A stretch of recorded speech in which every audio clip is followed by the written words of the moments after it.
that out there? Because the way that you answer that is exactly the way that I look at that in terms of the strength of a draft class. But we are just going to get into talking about a guy that, at the moment, Rich is getting a ton of buzz. And I think some opinions are pretty divided on Tidjane Salaun.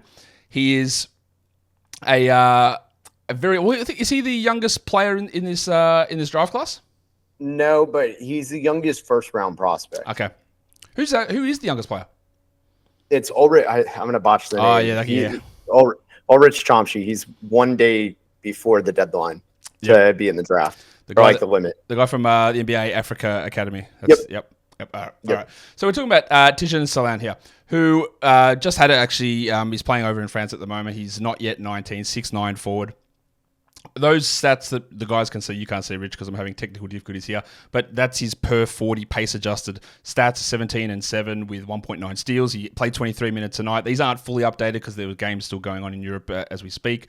21 usage, 53% three-point attempt rate. And someone asked me, Josh, why don't you put the actual three-point percentage out there? Now, I don't know how you evaluate guys, Rich, but often three-point attempt rate, free throw percentage, free throw attempt rate are usually a better indicator of a player's shooting upside versus what did they shoot from three in this particular season. So that's why I don't put those numbers up there.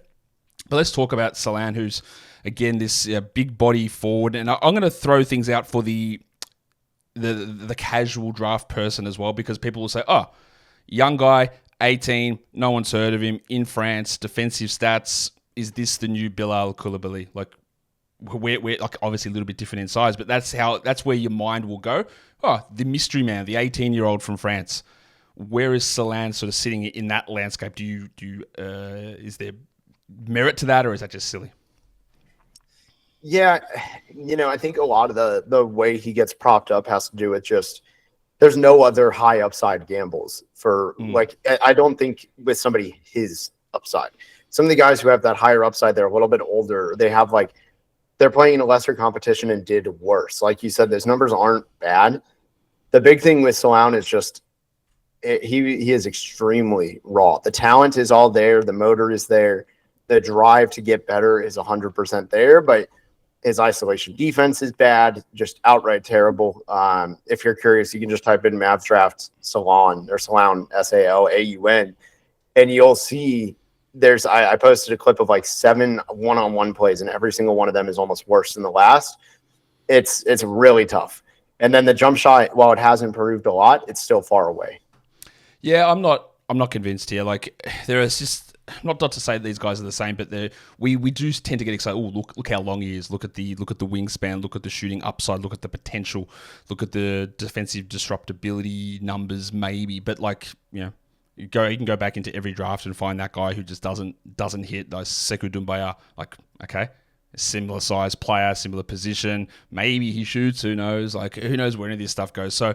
Yeah, Salaun is going late lottery in a lot of spots. You hear the buzz coming up a little bit. The reason I brought up Bilal is at this time last year, no one was really talking about Coulibaly as a top 20 player, basically. And then we started to get, teams are enamored. Interesting guy. Maybe he's moving into the lottery. He's definitely going in the top 10. And they just kept going and going and going. And then we heard a report, I think 2 days ago, similar about Salaun, saying, teams are very interested in him, a late riser, pushing forward. But yeah, I'm not convinced. It sounds like you aren't convinced about where we are. But again, when we talk about someone that's as young as what Tidjane is, there's always going to be a level of intrigue of where does it grow. But I think I'm on the side of you that, let's also put it this way, tying back to the first part, is that the common question would be, well, he could go in the lottery, but what does lottery mean in a draft that's not as strong as this one? So, is the 8th pick in this draft equivalent to a 15th pick? Do you look at past drafts in tiers and go, well, I don't have anyone in my top 2 tiers as a general rule who's in this draft? How does that sort of equate? Unofficially, yes. I don't have that marked out. There'd be no, for what was Victor's tier, which is just that one of one that doesn't come around often. Most drafts don't have that. I would say the next one where you get I thought Scoot would be a lot better as a rookie. It's still too early to say if he's going to be good or bad. I think that's a whole different subject, but he was on a tier of his own for me next. And I would say there's nobody on those two. And in knowing what we know now, Brandon Miller would probably be pushed up too into that Scoot one. And because of that, just looking at, there's no real top the top pick this year doesn't even flirt with the top 3 last year, maybe even of that true lottery, those 4. But the way I look at it, it's like, okay, if you had the 8th pick this year, you're probably talking about one of the final 2 picks of the lottery last year. So it's noticeably worse. Yep, I think that's basically exactly how I've been evaluating that as well. Today's episode is brought to you by FanDuel Sportsbook.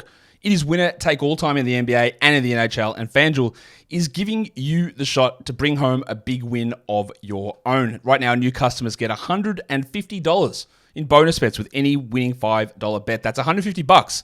You can bet on spreads and money lines and player props and futures.